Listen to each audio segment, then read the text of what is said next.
قل اذالک خیر ام جنۃ الخلد التی وعد المتقون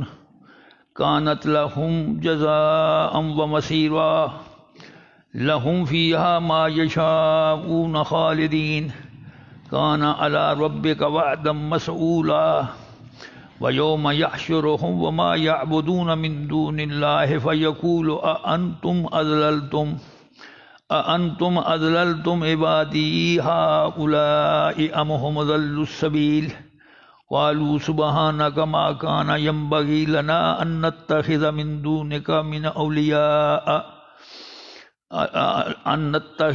دُونِكَ مِنْ أَوْلِيَاءَ وَلَكِن مَّتَّعْتَهُمْ وَآبَاءَهُمْ حَتَّى نَسُوا الذِّكْرَ وَكَانُوا قَوْمًا بُورًا صدق اللہ العظیم۔ حضرات محترم، اوپر والی آیات کے اندر جو بات بیان ہوئی کل، ان کا تعلق اس سے پچھلی آیات سے تھا کہ کفار مکہ اور مشرکین مکہ نبی اکرم صلی اللہ علیہ وآلہ وسلم جو اللہ تعالیٰ کی طرف سے مبعوث ہونے والے پیغمبر آخر الزماں سچے نبی تھے، ان پر طرح طرح کے اعتراضات کرتے تھے اور مسلمانوں کو شکوک و شبہات میں مبتلا کرتے تھے۔ تو ان میں سے ایک بات تو یہ تھی کہ وہ کہتے تھے کہ یہ شخص ہماری طرح کھانا کھاتا ہے، ہماری طرح گلیوں بازاروں میں چلتا پھرتا ہے، اس کے ساتھ فرشتہ کیوں نہیں آیا جو یہ گواہی دیتا کہ یہ اللہ کا سچا رسول ہے؟ یا اللہ تعالیٰ نے اس کو خزانہ عطا کیوں نہیں کیا تاکہ یہ روزی کے دندے سے بے نیاز ہو کر آرام سے گھر میں بیٹھ کر اسلام کی تبلیغ کرتا؟ یا اس کے پاس کوئی باغ ہی کیوں نہیں ہے کہ اس میں سے پھل کھاتا؟ مسلمانوں کو شکوک و شبہات میں مبتلا کرنے کے لیے وہ کہتے ہیں کہ مسلمانوں، تم ایک ایسے شخص کی اتباع اور پیروی کر رہے ہو جو جادو زدہ ہے۔ اللہ تعالیٰ نے ان کی ان سارے اعتراضات اور ان کی ان ساری طنز و تشریح کا جواب دیا کہ اے پیغمبر صلی اللہ علیہ وسلم، آپ ذرا دیکھیں تو صحیح کہ آپ کے بارے میں کس طرح کی باتیں گڑ گڑ کے بیان کر رہے ہیں۔ یہ یوں سمجھیں کہ گویا گمراہ ہو چکے ہیں اور سیدھے رستے پر آنے کی سکت اور استطاعت نہیں رکھتے۔ اگر اللہ تعالیٰ رسول اکرم صلی اللہ علیہ وآلہ وسلم کو تسلی اور اطمینان دلاتے ہیں اور ان پر اعتراضات کرنے والوں کا جو انجام بد ہے وہ بیان فرماتے ہیں کہ آخرت کے دن قیامت کے اندر ان کے ساتھ ہوگا کیا۔ جو بات اس دنیا کے اندر بڑھ چڑھ کر ان کی گز گز بھر زبان چل رہی ہے نبی آخر الزماں کی شان کے بارے میں، گستاخیاں کرتے ہیں، طرح طرح کی مثالیں بیان کرتے ہیں، دین اسلام کی تکذیب کرتے ہیں، رسول اللہ وسلم کی نبوت کو نہیں مانتے، تو قیامت کے دن اللہ ان کے ساتھ سلوک کرے گا کیا؟ فرماتے ہیں کہ اے پیغمبر صلی اللہ علیہ وسلم، وہ ذات بڑی بابرکت ہے جو اگر چاہے تو آپ کے لیے اس سے بھی بہتر چیزیں عطا فرما دے جو یہ کافر لوگ، مشرک لوگ آپ کے لیے تجویز کرتے ہیں۔ وہ ایک باغ کی بات کرتے ہیں تو اللہ تعالیٰ اس بات پر قادر ہے کہ آپ کو بہت سے باغات اس دنیا کے اندر عطا فرما دے جن کے درمیان نہریں بہتی ہوں۔ اور وہ ایک گھر کی بات کرتے ہیں تو اللہ تعالیٰ آپ کے لیے اس دنیا کے اندر بہت سے محلات بنا دے اور آپ کو اس کا مالک بنا دے۔ اللہ اس بات پر قادر ہے، لیکن اس نے ایک حکمت خاصہ کے طور پر، حکمت کاملہ کے طور پر اس نے ایسا کیا نہیں ہے۔ یہ سب کچھ آخرت کے لیے اٹھا کے رکھ دیا ہے، کیونکہ وہ دار الجزا ہے اور یہ دار العمل ہے۔ یہاں پیغمبر جو ہے وہ اپنے فقر پر ہی فخر کرنے والے ہیں، ان کو ان محلات کی اور ان باغات کی ضرورت نہیں ہے۔ وہ جس طرح کی زندگی بسر کر رہے ہیں، قناعت بھری زندگی اور فخر والی زندگی، اسی پر ان کو بھی فخر ہے اور اللہ کو بھی فخر ہے۔ تو اللہ تعالیٰ فرماتے ہیں کہ یہ مشرک اور کافر لوگ جو ہیں، یہ جو آپ پروازیں کستے ہیں، طرح طرح کی باتیں بناتے ہیں، ان کا مقصد صرف ایک ہی ہے، اور وہ یہ کہ یہ قیامت پر ایمان نہیں رکھتے،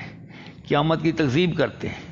اور قیامت کو مانتے نہیں ہیں کہ مرنے کے بعد دوبارہ جی اٹھنا ہے اور جنت بھی ہوگی، ان میں طرح طرح کی نعمتیں بھی ہوں گی اور پیغمبروں کو، انبیاء کو، رسول کو اور مسلمانوں کو طرح طرح کی نعمتوں سے نوازا جائے گا۔ یہ ایمان نہیں رکھتے۔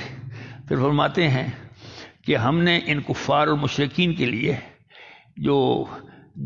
قیامت کے دن کو جھٹلاتے ہیں ان کے لیے ایک دوزخ تیار کر رکھی، آگ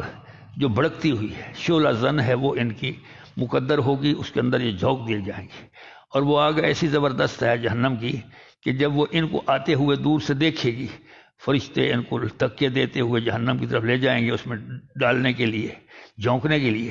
تو جہنم کی آگ ان کو جب دیکھے گی ایک فاصلے سے، تو یہ وہ آگ جو ہے وہ کچھ غیظ و غضب سے بھڑک اٹھے گی اور وہ چیخے گی، چلائے گی، اس میں سے آوازیں آئیں گی، اور ان آوازوں کو یہ مجرمین، یہ گناہ گار، یہ مشرکین، یہ کفار بھی سنیں گے کہ وہ ہمارا اس خوفناک اور المناک آوازوں اور عبرتناک آوازوں سے ہمارا استقبال کرنا چاہتی ہے، اور وہ خوش ہو رہی ہے کہ میرا ایندھن میری طرف آ رہا ہے۔ تو اللہ تعالیٰ فرماتے ہیں کہ جب یہ جائیں گے جہنم کے کنارے پر تو فرشتے ان کو جھونک دیں گے اس جہنم کے اندر ایک تنگ سی جگہ پر،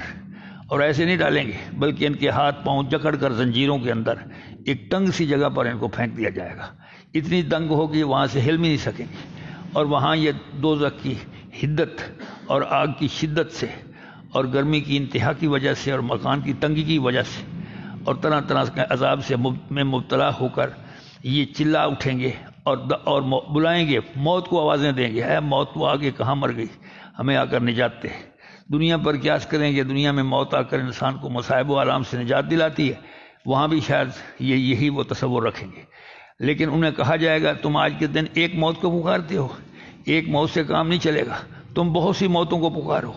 ہو سکتا ہے کہ تم بہت سی موتوں کو پکارو تو تم پھر بھی نجات حاصل نہ کر سکو، یہاں سے وہی نجات حاصل کر سکے گا جس کو اللہ چاہے گا۔ تم نے دنیا کے اندر اپنی زندگی ساری کھپا دی نبی اکرم صلی اللہ علیہ وسلم کی مخالفت میں، ان پر آوازیں کسنے میں، ان پر طرح طرح کی باتیں بنانے میں، دین حق کو جھٹلانے میں، قیامت پر ایمان نہ رکھ کر لوگوں کو شک و شبہات مبتلا کرنے میں۔ اب یہاں اللہ کی مرضی ہے کہ وہ طرح طرح کے عذابوں میں تمہیں مبتلا کرے۔ یہ تو پچھلی آیتوں کا خلاصہ تھا۔ اس کے ساتھ جو بات ملتی ہے وہ یہ، آج والی آیات کے اندر 2 سوال پوچھے گئے ہیں، 2 سوال بڑے اہم ہیں۔ ان میں سے ایک سوال کا تعلق جو ہے وہ انہی مشرکین اور انہی کفار سے ہے جو طرح طرح کی باتیں بناتے تھے، جن کا انجام بد اوپر بیان ہوا، اور دوسرا سوال جو ہے وہ اس کا تعلق قیامت کے دن سے۔ پہلا سوال یہ ہے کہ نبی اکرم صلی اللہ علیہ وآلہ وسلم کو حکم ہوتا ہے کہ آپ ذرا ان کفار اور ان مشرکین سے پوچھیں جو آپ پر آوازیں کستے ہیں، طعن و تشنیع کا شکار کرتے ہیں، اور ان سے آپ پوچھیں کیا یہ جو سلوک ہوا ہے دوزخیوں کے ساتھ، مشرکین اور کفار کے ساتھ دوزخ کے اندر، یہ سلوک اچھا ہے یا ایک اور سلوک جو اللہ سے ڈرنے والے متقی پرہیزگاروں کے ساتھ کیا جائے گا اس دائمی جنت کے اندر۔ دائمی جنت کا مطلب یہ ہے کہ وہ جنت جس کے اندر وہ ہمیشہ ہمیشہ رہیں گے اور وہاں سے نہ نکالے جائیں گے۔ تو اس کا وعدہ اللہ تعالیٰ نے کر رکھا ہے متقی اور پرہیزگار لوگوں سے کہ جو اللہ سے ڈرنے والے ہیں ان کو اللہ تعالیٰ وہ جنت اس کی نعمت عطا فرمائیں گے۔ سوال یہ اس لیے پوچھا گیا تاکہ وہ موازنہ کر سکیں کہ دوزخ کے طرح طرح کے عذاب اور جنت میں طرح طرح اور گناہوں کی جو نعمتیں ہیں ان دونوں کے درمیان موازنہ کر کے یہ فیصلہ کر سکیں کہ کون سا بہتر ہے۔ یہ سوال اس لیے نہیں ہے کہ جنت اور دوزخ کے درمیان جو فرق ہے وہ واضح کیا جائے، وہ تو ایک عام آدمی بھی جانتا ہے، جس سے بھی پوچھے جنت بہتر ہے یا دوزخ، وہ فوراً بولے گا جنت بہتر ہے۔ لیکن یہ ان کو اس لیے سوال پوچھا گیا تاکہ ان کو یقین ہو جائے اور ان کی زبان سے یہ بات کہلوا دی جائے، وہ قائل ہو جائیں اس بات کے اور چپ ہو جائیں کہ اگر دوزخ جو ہے وہ بدتر ہے اور جنت بہتر ہے تو پھر وہ دوزخ میں جانے کی سعی و کاوش کیوں کرتے ہیں، وہ جنت میں جانے کے لیے کیوں ایسے عمل اور ایسی باتیں نہیں کرتے کہ جو ان کو جنت کی طرف لے جائیں۔ یہ اس کا مقصد یہ ہے۔ تو ان سے سوال یہ ہوگا کہ کیا